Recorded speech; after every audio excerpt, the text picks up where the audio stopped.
कभी ऐसा महसूस हुआ है कि किसी रिश्ते में सारी मेहनत, सारी कोशिशें बस एक ही तरफ से हो रही हैं? ये एक बहुत ही आम, लेकिन उतनी ही गहरी उलझन है। आज हम इसी बात के सार को समझने वाले हैं कि उस इंसान तक पहुंचने की कोशिश क्यों नहीं करनी चाहिए, जो आप तक पहुंचना ही नहीं चाहता। चलिए, इस गुत्थी को परत दर परत सुलझाते हैं।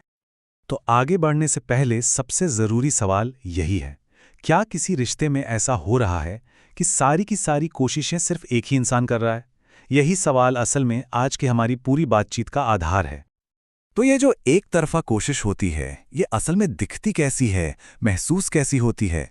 अक्सर ये एक ऐसे चक्र की तरह होती है जिसे पहचानना थोड़ा मुश्किल हो सकता है। आइए इस चक्र के हर पड़ाव को थोड़ा और करीब से समझते हैं। देखिए, कहानी हमेशा एक छोटे से कदम से शुरू होती है। एक सिंपल सा मैसेज या एक कॉल, और इसके पीछे एक सच्ची उम्मीद छिपी होती है कि एक कनेक्शन बने। ये पहल हमेशा पूरी ईमानदारी और अच्छी नीयत से ही की जाती है।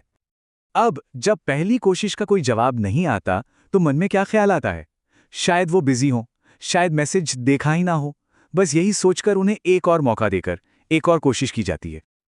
और फिर शुरू होता है इंतजार। शायद इस पूरी प्रक्रिया का यह सबसे मुश्किल हिस्सा है।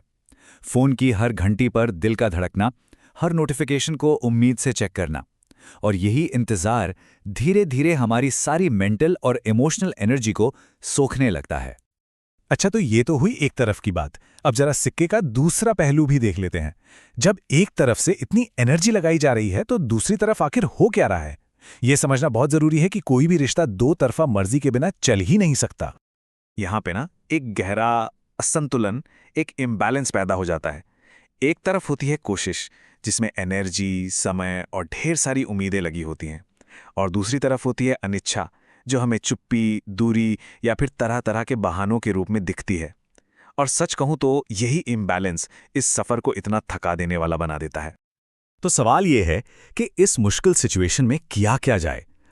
इसका जवाब एक बहुत ही सरल लेकिन उतनी ही पावरफुल सलाह में छिपा है, और यही इस पूरी चर्चा का निचोड़ है। ये वाक्य बहुत गहरा है। इसमें कोई इल्जाम नहीं है, कोई गुस्सा नहीं है, बल्कि सिर्फ एक सच्चाई को स्वीकार किया गया है। ये हमें याद दिलाता है कि किसी को भी अपनी जिंदगी में रहने के लिए मजबूर नहीं किया जा सकता। यहां सबसे अहम बात दूसरे की इच्छा का सम्मान करना है। अब इस सलाह को अपनाने की जो प्रक्रिया है, उसमें 3 अहम पड़ाव लाते हैं। पहला, स्थिति को पहचानना, मतलब ये मानना कि हाँ, कोशिश एक तरफा है। दूसरा, दूसरे की मर्जी को स्वीकार करना, बिना किसी कड़वाहट या शिकायत के। और तीसरा, जो कि सबसे जरूरी है, अपनी एनर्जी को वापस लेना और उसे वहां लगाना जहां उसकी सच में कोई कद्र हो। तो जब ये एनर्जी वापस ले ली जाती है, तब क्या होता है?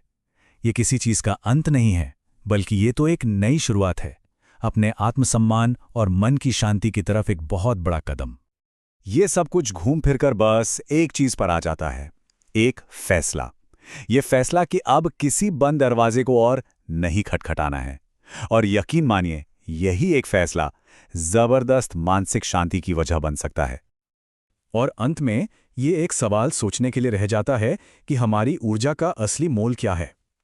क्या इसे ऐसी जगह पर खर्च करते रहना चाहिए जहां इसकी कोई कद्र ही ना हो, या फिर इसे उन लोगों और उन कामों की तरफ मोड़ देना चाहिए जो हमारी जिंदगी में सचमुच खुशी और संतुष्टि लाते हैं? ये एक ऐसा सवाल है जिस पर सोचना बनता है।